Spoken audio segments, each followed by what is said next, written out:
Seja muito bem-vindo ao Scale, o podcast para você que é um empresário que deseja escalar dramaticamente a sua empresa.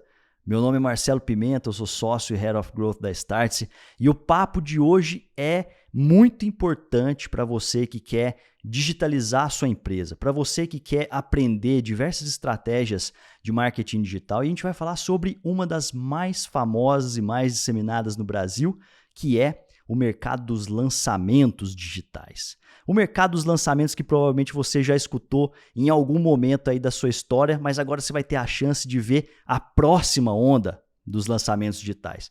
E para isso eu trouxe dois grandes amigos de longa data, na verdade são um dos maiores especialistas em lançamentos do nosso país, que é o Rony Saran e o Juliano Leme da Interap, uma empresa especializada exatamente em lançamentos, em experts, na Creator Economy, e a gente vai falar um pouco mais sobre isso agora. Tudo bem, pessoal? E aí? Fala, Pimenta. Sejam muito bem-vindos. Obrigado aí, o prazer é nosso, cara. Obrigado pelo convite aí mais uma vez. Pô, antes da gente começar aqui, então, eu gostaria de dar um recadinho. O primeiro deles é, você pode se inscrever no canal da Startse no YouTube e também fazer o seu rating lá no Spotify, no nosso podcast, para que a gente possa levar essa mensagem para cada vez mais pessoas. E outra coisa muito importante, você precisa saber que o Scale Podcast faz parte da nossa família Scale, onde o Scale Acceleration é o nosso programa, é a nossa comunidade, onde você pode aprender com muito mais detalhe sobre como crescer a sua empresa de fato, sobre growth,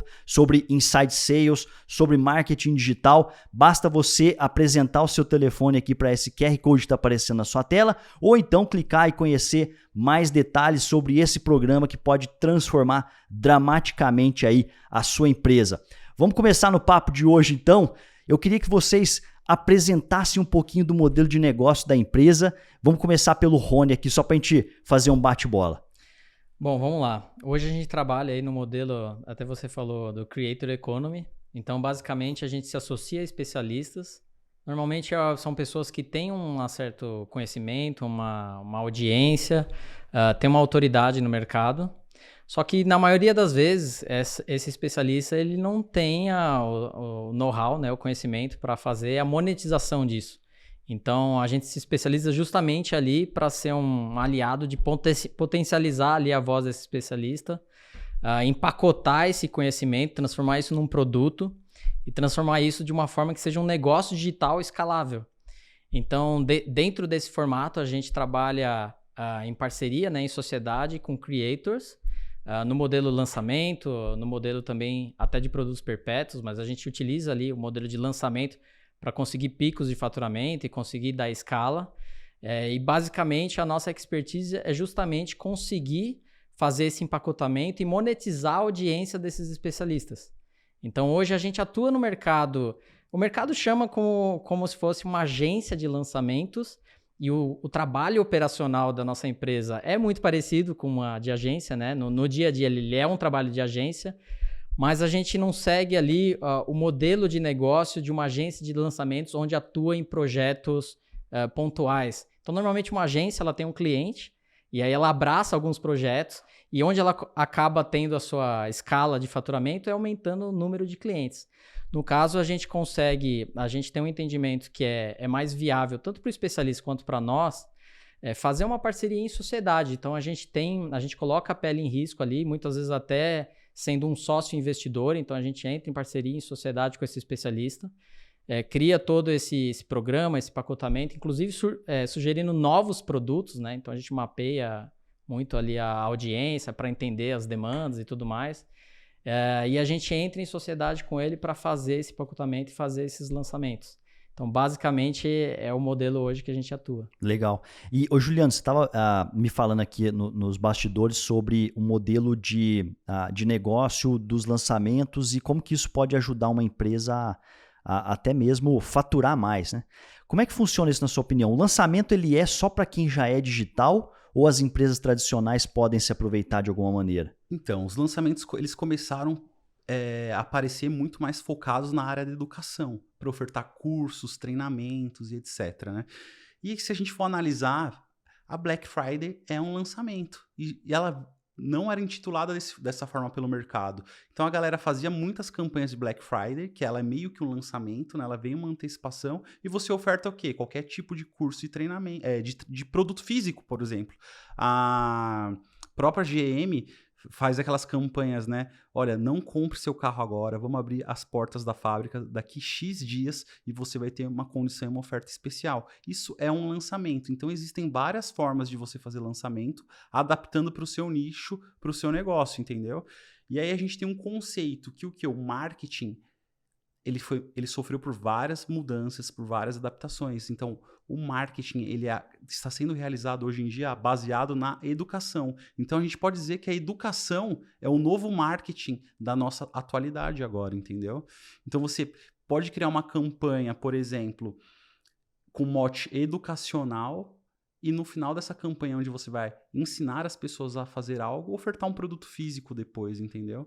Então, cara, existem N formatos, a gente tem que entender o conceito do que aquela empresa quer ofertar para o seu público, entendeu? E aí agora, a gente consegue desenhar uma campanha para isso. Vamos pegar nesse recorte de uma empresa, você falou lá, acho que foi da Chevrolet, né? Isso. Que faz, não compre carro hoje porque ele provavelmente vai vender numa data futura, né? Isso. Esse é um modelo que eu acho que o empresário tradicional já conhece, mas para quem quer se digitalizar de verdade, assim, tipo, olha, eu acredito que isso é uma coisa que pode funcionar para mim. Na visão de vocês, é simples de criar uma estrutura para fazer lançamento? Eu devo subcontratar alguém? O que eu devo fazer para poder começar? Cara, é engraçado, né? Parece óbvio, mas não é. A gente sempre trabalha com campanhas e dentro de uma estrutura de campanha de lançamento, por exemplo, independente de ser digital ou não, ela tem algumas regras, que é o quê? Captação, antecipação e o dia da oferta que vai para o ar. Eu vejo muitas empresas errando aí, porque os caras não fazem essa estrutura. Ele não faz uma antecipação para construir uma lista para fazer uma oferta em um dia específico, independente de ser digital ou não, entendeu? Eu falo isso porque, por exemplo, a Magazine Luiza, eles fazem uma Black Friday própria deles, cara, que em determinado dia do ano, eles abrem a porta das lojas lá e formam filas gigantes, porque eles aprenderam que a antecipação é algo muito poderoso e muitas empresas não fazem isso, independente do online ou não. No online muda só o mecanismo, porque você vai mandar o cara para um link lá, ele vai comprar um produto, entendeu? Agora pode ser aplicado em qualquer modelo de negócio. Não, e você falou um negócio, Pimenta, eu lembrei agora. Eu conheço um empresário que ele tá fazendo, ele atua no ramo de vender equipamentos para empresas no ramo da saúde. Ele vende ambulâncias. Um dos produtos dele é ambulância. E ele está organizando um lançamento de ambulância. Então, na metodologia do lançamento, ele está aplicando isso no negócio dele para vender a ambulância dentro ali de uma campanha promocional, usando ali os elementos e os pilares do lançamento. Mas aí ele faz uma campanha, só para a gente colocar uma noção clara na cabeça das pessoas, né? Ele usa o digital para amplificar a mensagem, ele cria uma lista de pessoas interessadas, ou seja, uma captação de leads, só que no período de lançamento efetivamente, quando ele está entregando aqueles conteúdos, depois a gente pode entrar um pouco mais nessa parte técnica, mas a entrega do produto é física, é isso então. Exato. Isso aí. Isso é o tal do phygital praticamente, é o físico misturado ao digital. Hoje a nossa mentalidade é muito louca, né, nesse sentido, porque a internet ela nada mais é do que um canal de aquisição, né, de um produto, independente se ele é físico ou digital. Então, quando você tem essa noção que a internet é um meio e não um fim, muda todo o jogo. Então, isso é uma coisa, cara, que a gente tem que meio que desmistificar. A gente faz campanhas digitais, campanhas online, mas ela pode ser aplicada a qualquer tipo de coisa. Quando você tem um conceito claro na sua mente, você vende qualquer coisa. E se você fosse hoje, se vocês fossem hoje alguém que estivesse à frente de uma empresa um pouco mais tradicional, eu tô batendo mais nesse ponto, porque vamos pegar o seguinte, daqui a pouco a gente vai entrar a próxima onda da fórmula dos lançamentos, né? De como é que a gente deveria trabalhar, porque eu sei que vocês são especialistas nisso. Mas nesse primeiro bloco aqui, eu queria tentar trazer atenção para quem ainda não conhece o digital e não sabe muito bem como implementar. Se vocês estivessem pilotando essas empresas com uma operação tradicional, vocês contratariam uma equipe para fazer isso? Vocês trariam alguém para dentro de casa? Ou vocês, sei lá, subcontratariam uma agência, por exemplo? Ou vocês até remodelariam o corpo diretivo da empresa? Eu vou dar uma visão, o Rony dá outra. Cara, depende muito do perfil do empreendedor. Tem caras que são imediatistas, que gostam de coisas mais rápidas, aí eu recomendo o cara ter uma estrutura interna. Se for um cara que ele tem uma programação mais longa, que ele é um cara que gosta de cumprir prazos, metas, ele não é aquele cara ansioso, ele pode ter uma agência. Essa é a minha visão. Né? Então não existe o certo e errado, existe o seu perfil de empreender. Se o cara tem um perfil mais imediatista, que ele quer ver as coisas para ontem, cara, é melhor montar seu time. Essa é a minha visão. Eu tenho uma visão um pouco diferente. O que eu acredito? Justamente se ele quer fazer uma validação, às vezes, talvez alguma coisa pontual, compensa mais talvez ele contratar uma agência, contratar um time externo, porque aí ele já pega alguém que já está preparado e o trabalho em si serve até talvez como uma consultoria, para ele entender o que ele precisa ter em mãos para o negócio rodar. Agora, se ele estiver pensando isso como uma coisa mais a longo prazo, e aí ele vai ter uma recorrência de lançamentos, eu acredito assim, primeiro que ele vai ter que ter um entendimento que vai existir uma curva de aprendizado para ele formar um time interno. Mas ele entendendo isso, eu só vejo benefícios dele acabar montando um time interno, se ele estiver pensando a longo prazo. Por quê? Porque lançamento, a gente sempre parte mais ou menos de um playbook que o mercado costuma utilizar, mas a hora ali do campo de batalha, vão existir algumas particularidades, alguns contextos que talvez só pertencem ali ao seu nicho, ao seu negócio, ao seu produto. E aí você vai acabar tendo que adaptar o modelo, a forma como ele é feito, de acordo com o seu produto, o seu objetivo. E para você conseguir fazer essas adaptações, você precisa mensurar resultados e ter um aprendizado. Então você precisa implementar uma cultura de teste. E aquilo vai passar por alguns lançamentos, talvez nem sejam tão interessantes no começo, mas aquilo deixa um legado ao ponto de você entender o que funciona e o que não funciona. E aí, ao longo prazo, a empresa começa a criar os seus próprios lançamentos. Então, assim, igual o Juliano citou do exemplo da Magazine Luiza, que faz a própria Black Friday. Então, a partir do momento que o empresário ele entende ali o formato, entende como funciona, e ele incorpora isso para dentro da empresa, para uma cultura de um time de marketing lá dentro que fique responsável por executar esses lançamentos, eu acredito que acaba sendo mais sustentável ao longo prazo, sabe? E tem muito a ver também com a questão da construção da cultura da empresa, né?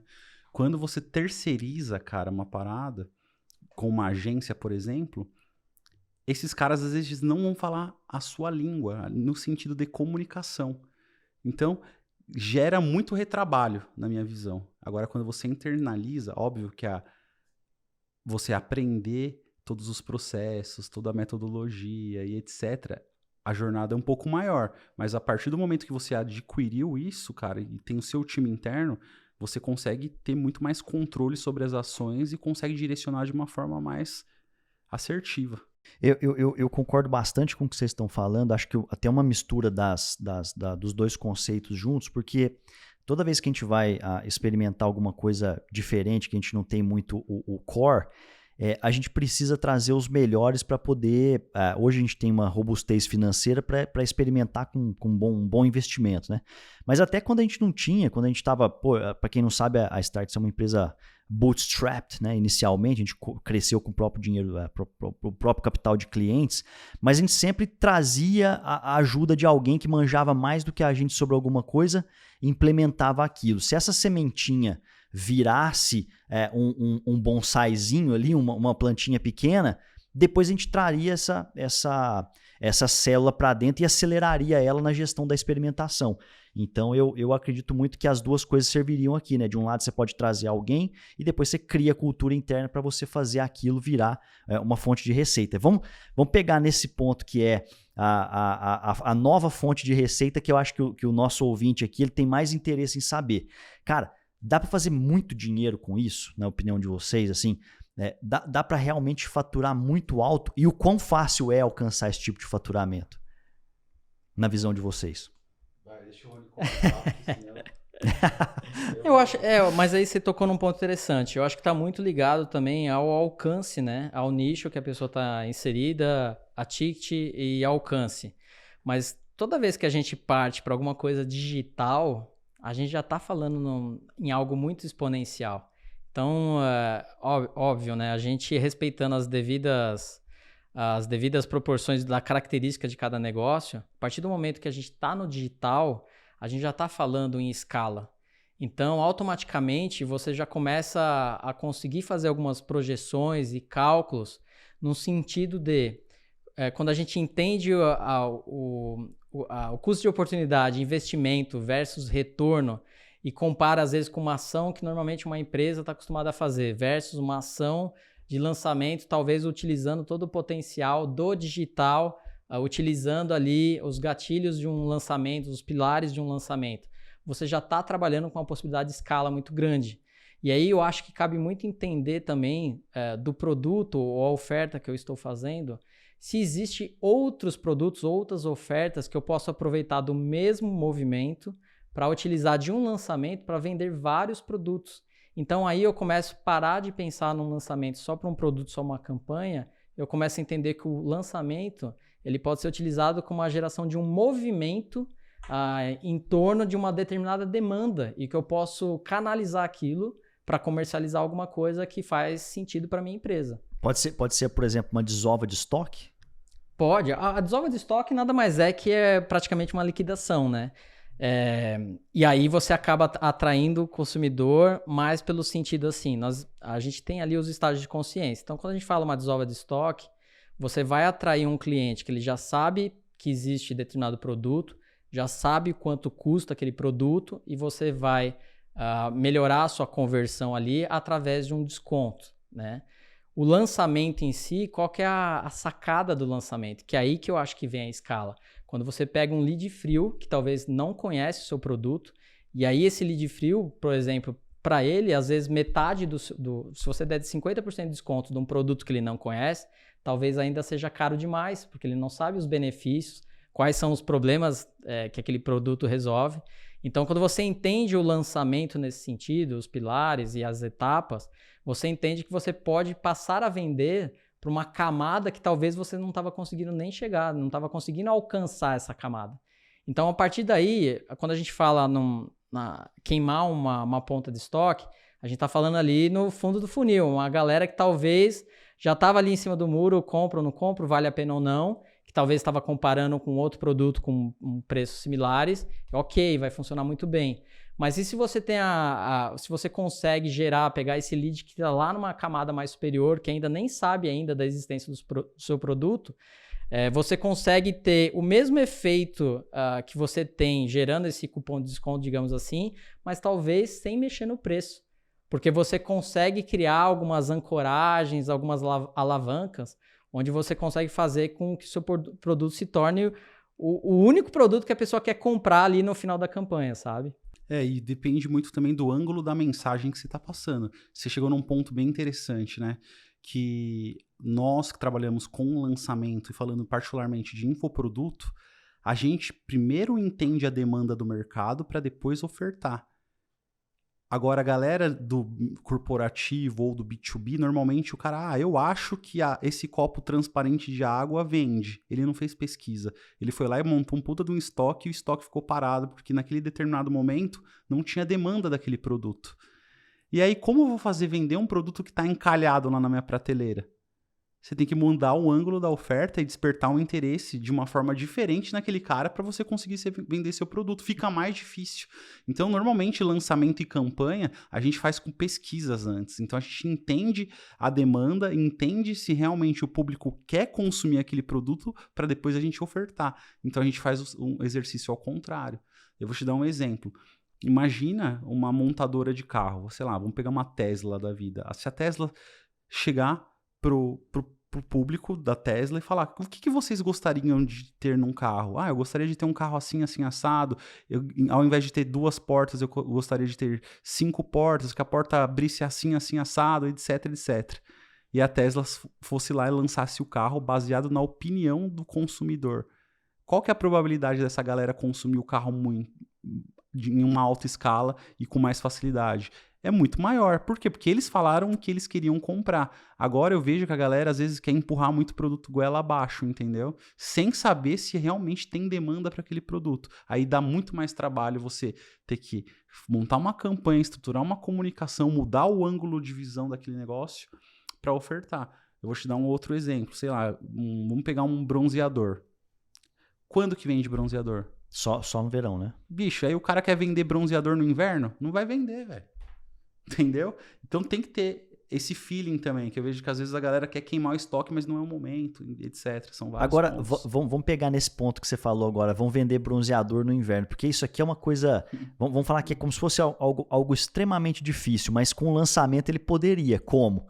Se ele inventasse um ângulo ou algum tipo de mensagem onde o bronzeador no inverno vai fazer sentido, por quê? Porque talvez ele criou uma nova necessidade em cima de um mesmo produto. Eu queria que vocês dessem uma ideia para a nossa audiência aqui, por favor, sobre como que funciona um processo de lançamento, o clássico. Depois a gente entra no que vocês acreditam que é aí o novo, para onde o mercado está indo. Porque eu sei que vocês têm uma opinião bastante formada sobre isso. Mas como é que funciona um passo a passo de lançamento e como é que vocês fazem com os experts de vocês?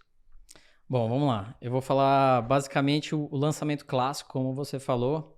É assim, né? Quando a gente fala lançamento, só para deixar claro, lançamento a gente normalmente chama o momento ali que a gente abriu o carrinho. Então, o lançamento normalmente ele tem um período ali onde você abre a data onde as pessoas podem comprar e existe uma data que fecha ali o carrinho, então existe uma janela de compra. E normalmente o pessoal no mercado fala em lançamento e entende-se como todas as etapas como lançamento, mas o lançamento, o nome lançamento é quando abre o carrinho e tudo que vem antes ali do lançamento é o pré-lançamento. E nessa fase de pré-lançamento, onde tem todas essas etapas, a gente divide basicamente primeiro é na questão muito que o Juliano falou agora, que é a questão da pesquisa.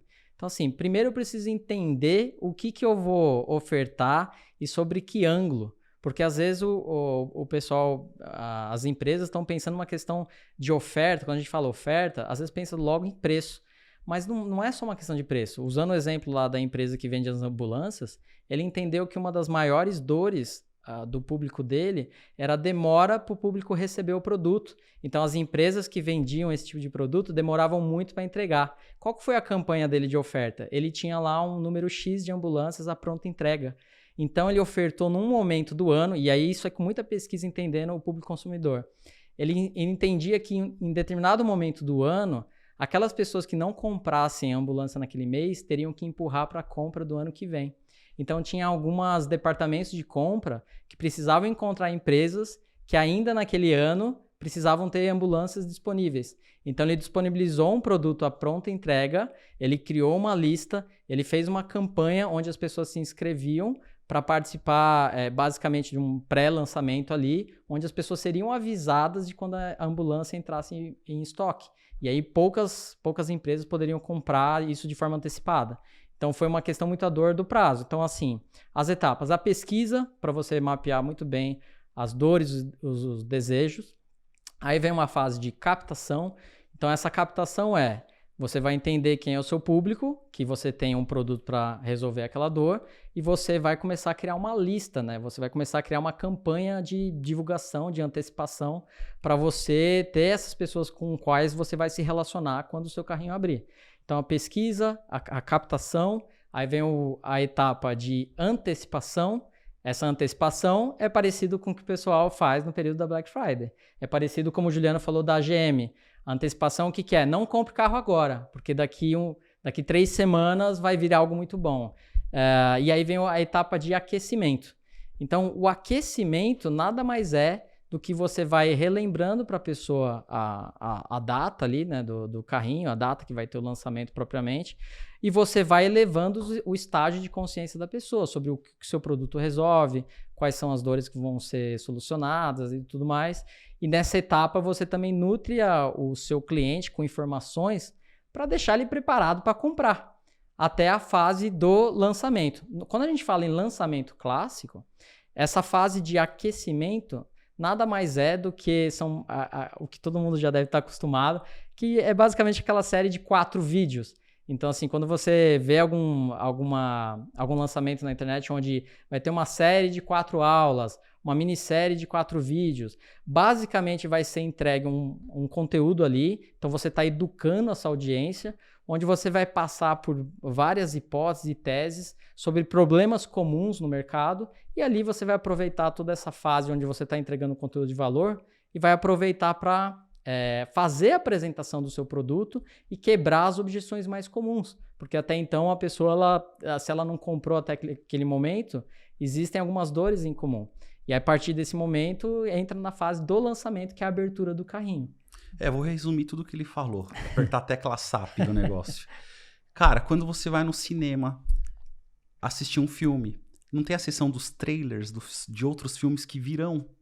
Os caras começam a fazer antecipação. Em breve, estreia, novo Batman, XPTO, dia tal, hora tal. E os caras mostram um monte de trailers dos próximos filmes que vão estrear antes de começar o filme. O que os caras estão fazendo ali? Eles estão antecipando que vai vir uma novidade em breve. Então a campanha de lançamento do filme já começa nos trailers ali. Resumidamente, o cinema faz isso de uma forma muito foda. Perfeita. Porque eles começam a fazer aqueles teaser, eles começam a lembrar as pessoas e no dia da estreia do filme, bomba o cinema. Por quê? Porque eles começaram a avisar com muita antecedência, entendeu? E o cinema é um caso de sucesso porque ele faz um upsell dentro do próprio consumo do produto, né? É um upsell imediato dentro do próprio produto. Porque se a pessoa está lá dentro da sala de cinema, qual que é a chance, se ela chegar lá nos 10 minutos antes do filme começar, talvez, ela vai ver todos os trailers. Vendo aquele portfólio, ela é obrigada a ver aquele portfólio, o que vai acontecer? Algum daqueles produtos provavelmente ela vai comprar de novo. E aí você gera recorrência, né? É animal. E uma pergunta, assim, vocês falaram sobre, vocês descreveram muito bem o processo clássico aqui, né? Na minha visão, tendo feito alguns lançamentos na vida já, pessoal, eu não sou muito fã de lançamentos, tá? A gente não é muito fã aqui, tá tudo bem, a gente prefere outras estratégias, mas eu quero trazer aqui um portfólio de muitas oportunidades para os nossos empresários, alunos, líderes que estão nos escutando, poder também aprender e de repente alcançar melhores resultados aí com o negócio de vocês, com o negócio da nossa audiência. Porém, na minha visão, tendo lançado vários produtos aqui dentro da Startse, inclusive, o maior desafio é achar o ângulo ou o tema da campanha, ou seja, aquilo que vai conectar com aquele determinado público-alvo, porque o produto já está inserido no contexto. Em tese, né? O produto já está validado ali. Na opinião de vocês, essa parte da copy em si é a parte mais desafiadora ou não? Com certeza. Ou é a captação de leads? Porque tem empresário que chega para nós e fala, cara, eu não sei captar. Minha agência não sabe captar, meu CPL está muito alto. CPL é o custo por lead, né? O custo por cada pessoa que você trouxe para dentro do seu funil. E vocês que são muito especializados nisso, o que faz um lançamento funcionar ou não? Eu tenho um lema, né? Eu falo que tráfego não salva copy ruim. Certo? O que acontece? Se você tem uma copy muito boa, muito bem feita, você consegue vender com ela no orgânico. Você pode pegar um grupinho de WhatsApp ali e mandar para 10 amigos que você vai fazer algumas vendas. Agora, se a sua copy for péssima, cara, o tráfego vai potencializar algo que já é ruim. Entendeu? Então, cara, o tráfego ele não faz milagre, ele só amplifica a sua voz. Entendeu? Eu tô aqui conversando com você. Se a gente colocar a minha voz numa rádio, eu vou falar com milhões de pessoas. E se eu estiver falando abobrinha, eu vou alcançar milhões de pessoas falando abobrinha. O tráfego é a mesma coisa. Ele vai potencializar a sua comunicação. Se você não tiver uma copy alinhada para o público certo, com uma oferta bem definida, vai ser um terror, né? Que nem um exemplo que eu lembrei agora. Isso foi na época do Clubhouse, que juntou uma galera ali do marketing ali dentro do Clubhouse. E tinha muita gente do mercado de lançamentos ali e ao mesmo tempo tinha muitos empresários, gente de fora da bolha que queria entender o mercado de lançamentos. E eu estava participando de um grupo e tinha uma mulher que ela era dona de uma agência de viagens e ela estava querendo... Olha a questão, ela queria contratar uma empresa de fazer tráfego porque ela não estava conseguindo vender pacotes de viagem durante a pandemia. Então, no entendimento dela, ela não estava conseguindo fazer a venda porque ela estava faltando clientes. Durante a pandemia, sumiu meus clientes. O que eu vou fazer? Eu vou contratar uma agência de tráfego para me trazer clientes. E ela perguntou no grupo se esse era o caminho. Aí eu perguntei para ela, mas a partir do momento que o agente de tráfego trouxer o lead para você, trouxer o cliente, qual que vai ser o seu argumento de vendas para fazer com que essa pessoa compre um pacote durante a pandemia, sendo que ela não vai poder viajar agora? Ela falou, eu não pensei nisso ainda. Então, isso bate muito com o que o Juliano está falando, apesar que o grupinho do WhatsApp também é tráfego, tá? O tráfego orgânico também é tráfego. Não, é o orgânico, tô falando não tráfego pago, né? Então, assim, o que acontece? Essa questão do custo de lead, etc. Eu acredito que a copy, ela está muito atrelada ao seu argumento de venda e o ângulo, né? A embalagem que você vai dar ao produto. Então, pegando esse exemplo da menina que tinha agência de viagens, ela precisa empacotar de uma forma, primeiro, o produto dela, ao ponto que ela consiga quebrar essas objeções.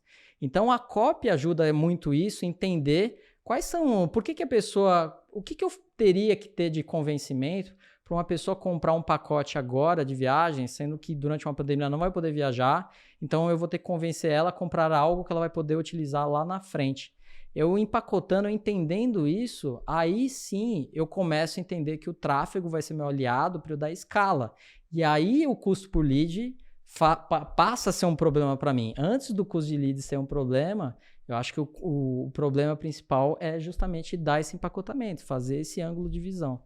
Que é mais ou menos a definição, talvez, da sua oferta, basicamente. Eu vou te dar um exemplo, né? Antes da gente entrar nesse mercado de lançamento, a gente tinha uma agência de performance e a gente prestava serviço para lojas de móveis planejados. A gente fechou com uma grande rede de móveis planejados antes da gente pivotar o nosso modelo de negócio.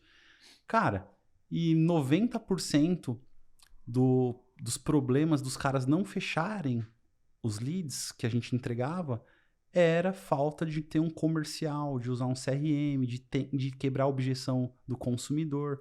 E aí os caras ficavam trocando de agência toda hora, porque eles jogavam o BO na agência. Porque eles queriam atender os leads do digital, colocando na mão do vendedor que estava acostumado a atender o cliente de porta. Que vai na loja. E entendeu? O comportamento é diferente. Porque o cara que entra na loja, ele já entra com intenção de compra. Justamente, ele já sabe o que ele quer. E aí, cara, esse é um dos maiores gaps de agências que ofertam tráfego para negócios locais que tá na moda agora, né? A gente já faz isso cara, a gente tem 15 anos de mercado, né? 15 anos de digital e não mudou nada. Porque as empresas, cara, não estão preparadas para pegar um lead frio e aquecer eles lá, muitas vezes, até fechar a venda, conduzir um processo de vendas ali. O lead, ele só é um pedacinho da estratégia. Chegou na sua mão ali, cara, você tem que saber conduzir esse lead até um fechamento. E eu vejo isso que é um dos maiores dores do mercado, dos empresários, né? Porque eles não têm, muitas vezes, um time comercial bem estruturado, eles não sabem definir se o lead é frio, se o lead é quente, como que eu vou tratar esse lead e esse, entendeu? Sim. E vocês podem abrir aí para o pessoal quem são alguns dos experts que vocês atendem hoje em dia? Pode. Cara, a gente hoje é sócio da Monja Coen, a gente atende Monja Coen. A Monja quem que é? Para quem não sabe? Quem que ela é? Que a Monja faz? Cara, a Monja, ela tem cursos de meditação. Ela é a maior líder espiritual, né, do Brasil. É uma monja brasileira, uma monja budista, para quem não conhece. E ela é a maior líder espiritual, a referência na área, né? Então... E aí todos os lançamentos dela, vocês estão por trás, é isso? Toda a parte digital, tudo que vocês não só lançamento? Não, tudo online da Monja a gente que cuida. Tá. Né? Então, desde da parte de branding, construção de produtos, campanhas de lançamento, todo o desenho, todo o modelo de negócio a gente que faz, né? A gente que cuida aí já desde 2018. Um negócio só que eu lembrei agora da importância ali do ângulo, né? Inclusive, assim, a Monja, apesar dela ser uma líder religiosa budista, a gente vende alguns cursos dela para todas as religiões, justamente por esse entendimento que precisava de uma mudança da embalagem, né? Então, até a gente brinca que a gente construiu a maior escola de Zen budismo online do Brasil num país predominantemente cristão, sabe? Caramba, que isso é extremamente estratégico, porque se você vendesse só pro nicho budista no Brasil, você estava perdido, você não tinha um mercado. Justamente. Ou o mercado dramaticamente baixo. A gente construiu um mercado que não existia, né?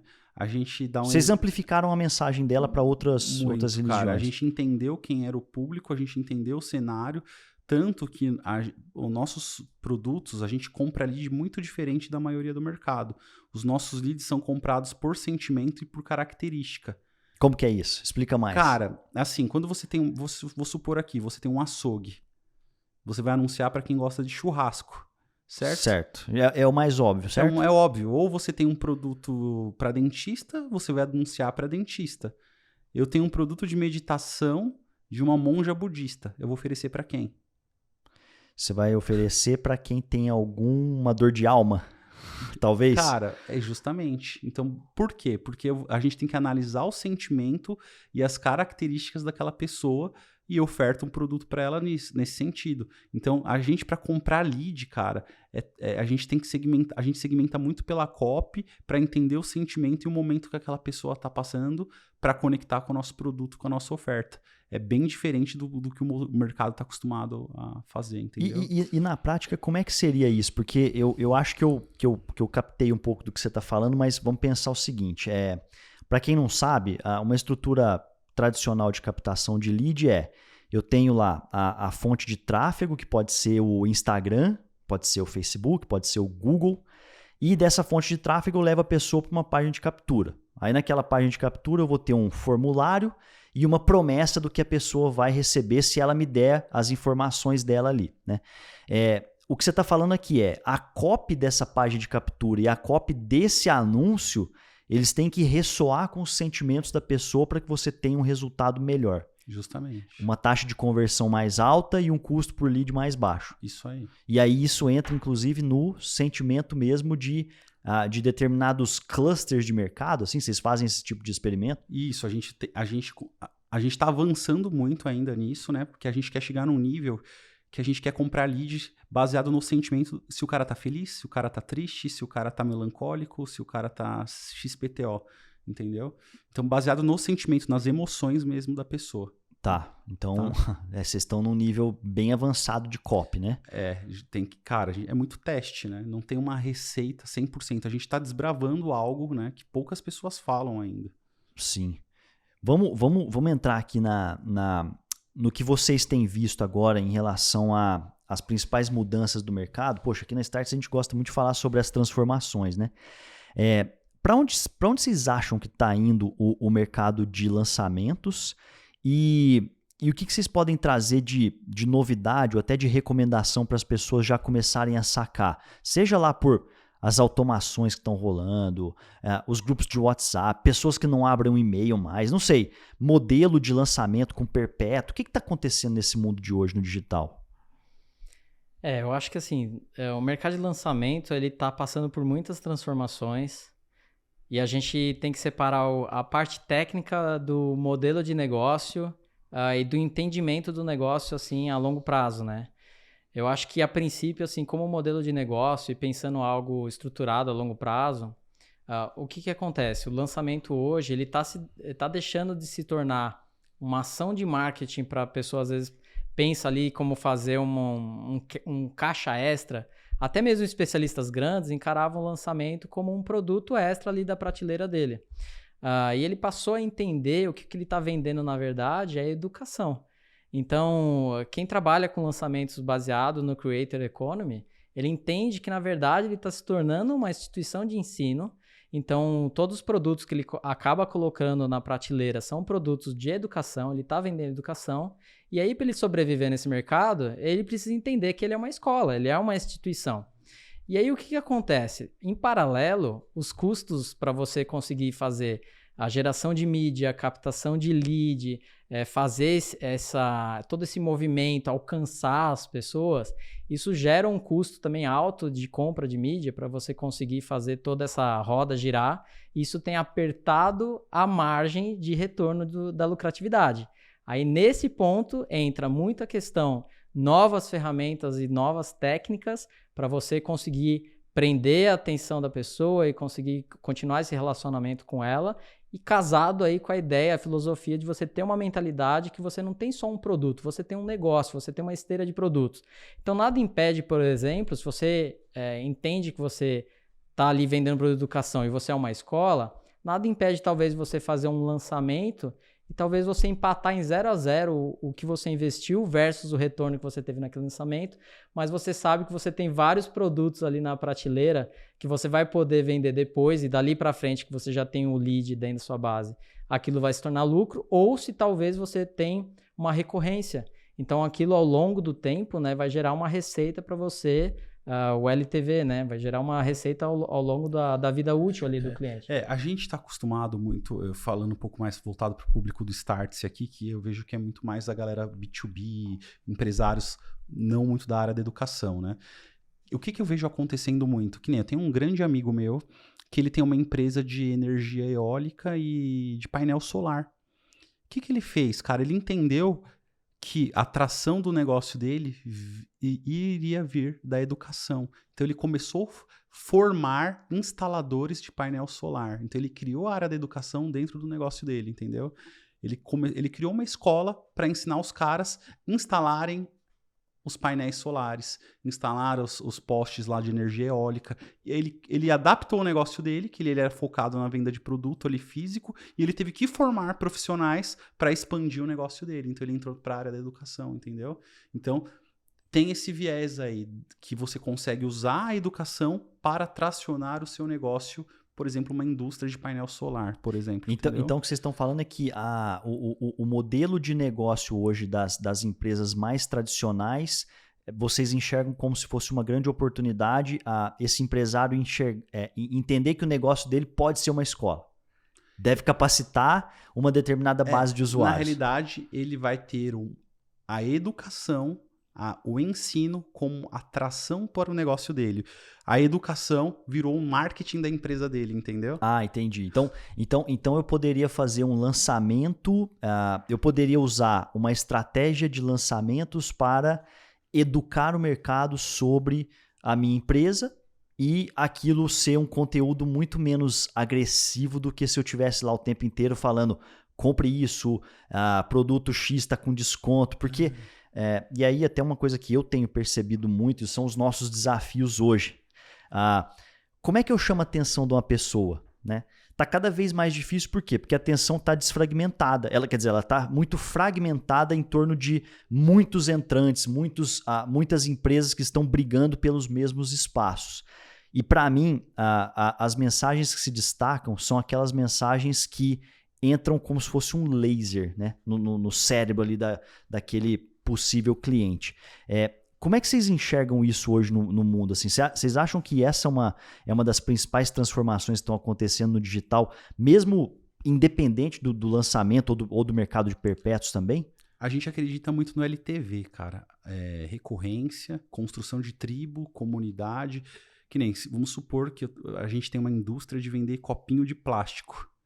Imagina se a gente começar a educar esse público e trazer as funções de um copinho de plástico de uma forma mais inteligente, educando essa galera, e depois você oferta outros produtos que você tem dentro do seu negócio, entendeu? Então você cuidar das pessoas, levar informação, evangelizar o mercado e depois ofertar algo ali para essa galera, entendeu? E acreditar no LTV, na recompra. Então você pode começar vendendo um produtinho que é um copo de plástico e no final vender o filtro. Entendeu?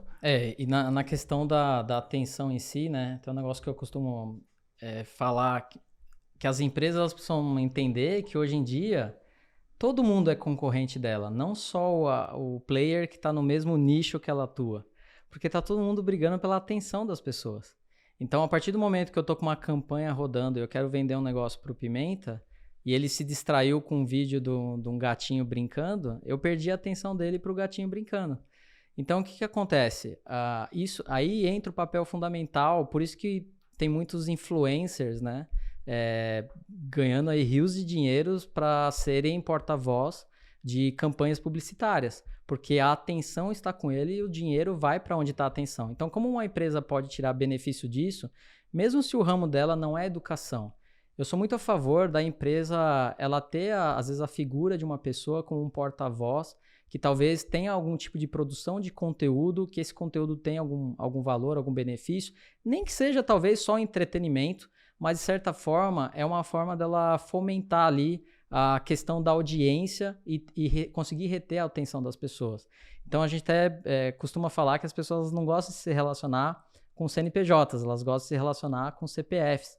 Então mesmo que a empresa seja um CNPJ, é importante ter a figura de uma pessoa que seja um CPF, ao ponto das pessoas olharem, se identificarem e criar essa conexão para poder surfar nessa onda, inclusive, das redes sociais. Então, hoje em dia, o tráfego está ficando mais caro. Por quê? Porque existe, obviamente, mais empresas anunciando e pela mecânica geral das plataformas existe um leilão e o lance fica mais claro, ok? Mas existe também uma dispersão da atenção. Então, é mais difícil reter a atenção das pessoas. Então, onde você acha que é mais fácil reter a atenção da pessoa? Eu fazendo uma marca fria ali, se comunicando com ela, ou eu tendo um porta-voz, que é uma pessoa que se relaciona ali com a minha audiência? Então, isso eu acho que é uma forma de entender o mercado, a nova forma de se fazer negócio na internet, né?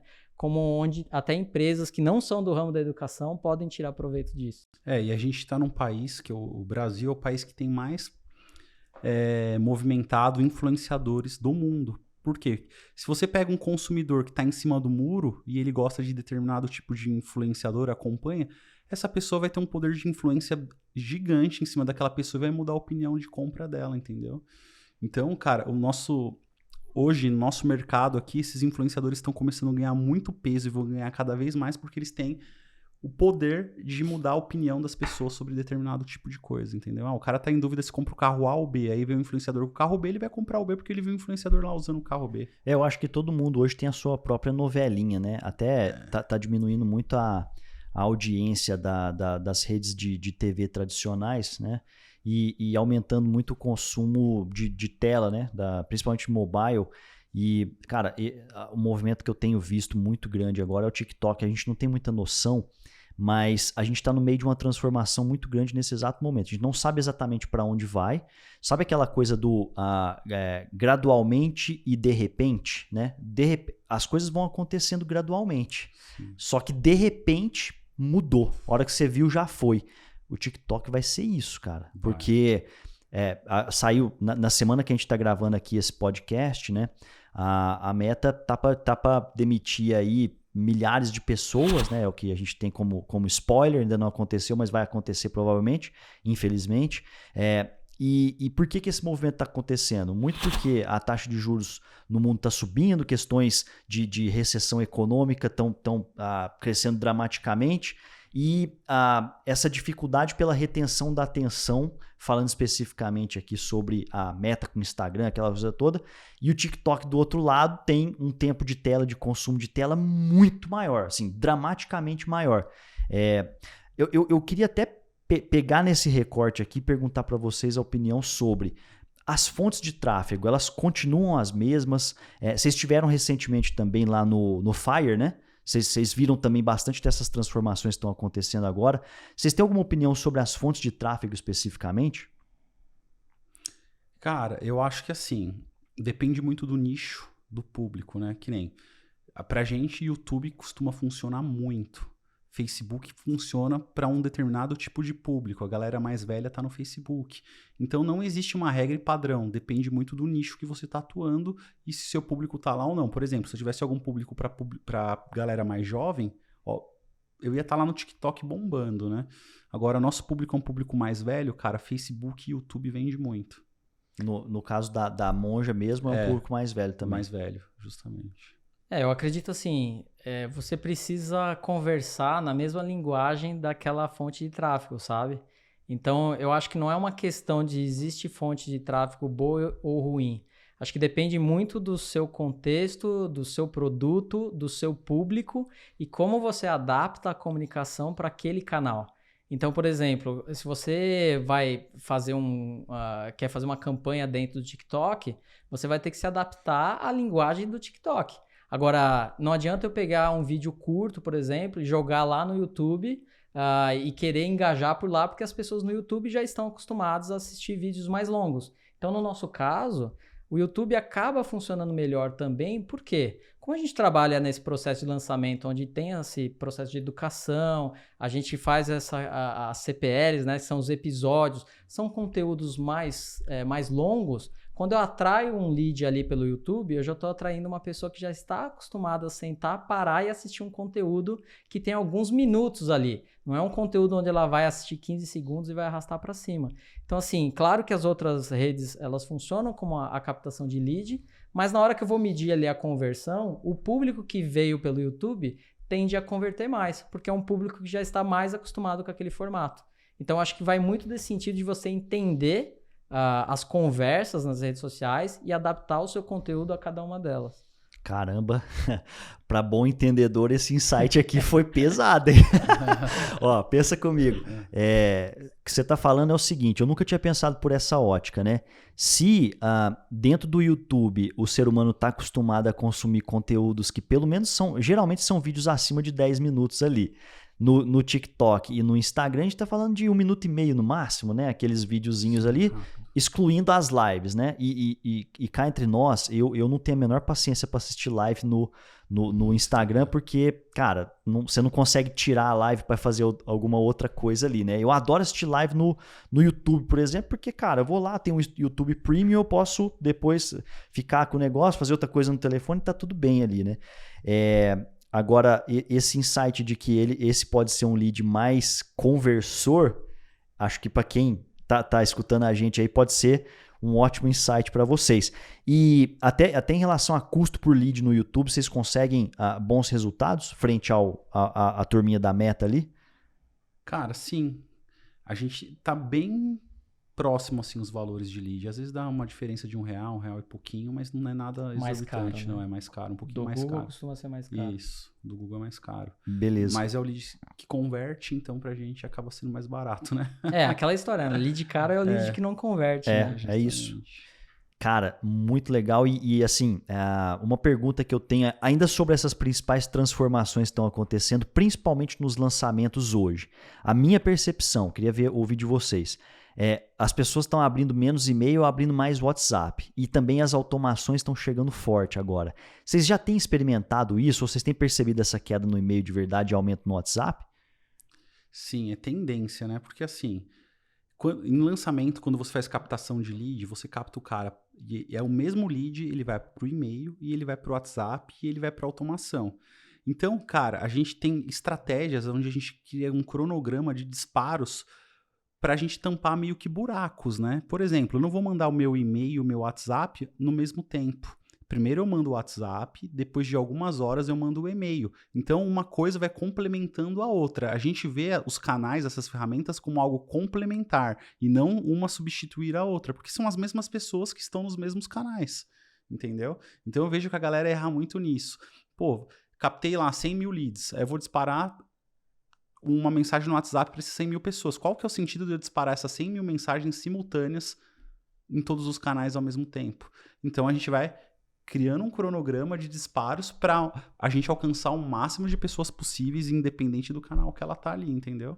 Mas sabe o que é engraçado? Mesmo que o e-mail ele tenha caído a eficiência, e olha assim, a gente faz alguns meses lá que a gente já pensou várias vezes em talvez cortar ali o e-mail, porque a gente tem uma base grande, a ferramenta ela é custosa, então a gente tem um custo alto para manter aquela base lá todo mês, mas toda vez que a gente vai medir a conversão que veio do e-mail, a gente desiste de cancelar o e-mail. Então, assim, apesar da taxa de abertura do e-mail, ela tende a se diminuir com o tempo, as pessoas que abrem os e-mails, a taxa de conversão tende-se a manter. Então, a gente entende, assim, que, ok, uma taxa pequena da minha base está abrindo os e-mails, mas aquelas pessoas que abrem, elas estão abrindo no momento que elas estão dispostas a ler aquela mensagem, absorver aquele conteúdo e realizar uma ação. Então, se na minha estratégia existe uma régua ali de relacionamento e é importante eu ter alguma comunicação onde a pessoa leia, ela vai entender, tem uma narrativa, o e-mail ele acaba sendo fundamental. Agora, por exemplo, eu tenho que entender muito as etapas da estratégia. Se faz parte da minha estratégia que o usuário compareça numa live, por exemplo, eu não posso depender do e-mail, porque a pessoa talvez ela abra esse e-mail 4 horas depois que a live se iniciou.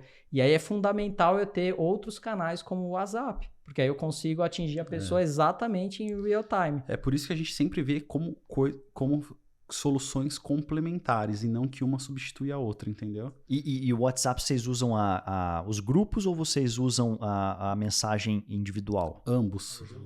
Os dois. Então a pessoa está lá participando do lançamento, vocês notificam até mesmo individualmente. Olha, Juliano, chegou aqui a nova aula, CPL1. Também, só que não ao mesmo tempo.